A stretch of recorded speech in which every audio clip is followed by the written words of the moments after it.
फताटेवाडीच्या वैतागलेल्या सरपंचांनी शुक्रवारी मुख्य कार्यकारी अधिकारी जंगम यांची भेट घेऊन निलंबित ग्रामसेवक दप्तर देण्यास टाळाटाळ करत असल्याचा आरोप केला आहे। दक्षिण सोलापूर तालुक्यातील फताटेवाडी इथल्या एनटीपीसी प्रकल्पाकडून ग्रामपंचायतीला मिळणाऱ्या करामध्ये 7 कोटींचा भ्रष्टाचार झाल्याचा विषय गाजत आहे। या प्रकरणात सरपंच आणि ग्रामसेवक यांच्यावर भ्रष्टाचाराचे आरोप आहेत। या प्रकरणाची 2 वेळा समितीकडून चौकशी होऊन क्लीन चिट मिळाली आहे, परंतु तत्कालीन निलंबित ग्रामसेवक बीडी पाटील हे दप्तर देण्यास तयार नाहीत।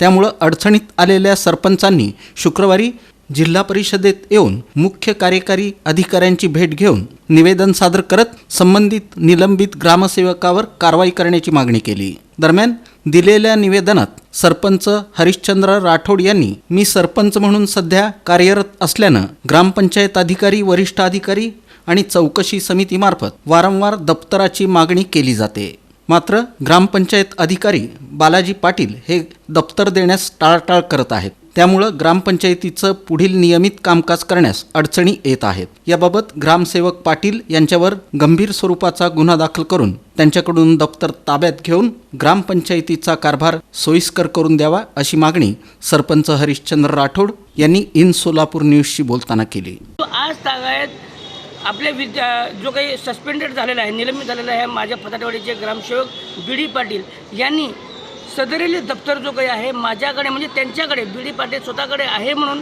स्वतः ॲडिशनल सीओनं सांगितलेलं आहे सुनावणीमध्ये, आणि वेगवेगळ्या गटविकास अधिकाऱ्यांना आणि कलेक्टर ऑफिसना स्वतः त्यांनी पत्रव्यवहार केला की दप्तर त्याच्याकडे आहे।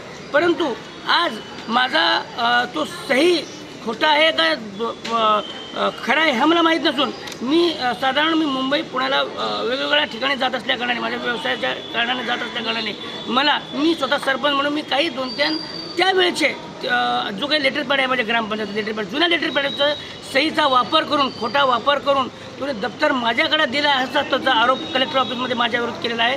तरी यावरती सखोल चौकशी होऊन दप्तर अद्याप तर आमच्या ग्रामपंचायतीमध्ये नाही, आणि वारंवार 8 दिवसापूर्वी सुद्धा ॲडिशनल सीओनी सुनावणी घेऊन त्यांना दप्तर देण्यास सांगितले, सक्त ताकीद दिलेली आहे, आणि 119 अंतर्गत कलेक्टर ऑफिसला पत्र पाठवलं आहे। तर तो फक्त या भ्रष्टाचार म्हणजे जो काही घटना घडलेली आहे, तर दप्तर जो न देण्याकरचं कारण जो काही आहे तो फक्त एकमेव बीडी पाटील आहे। दप्तर जोपर्यंत देत नाही तोपर्यंत सखोल चौकशी होणार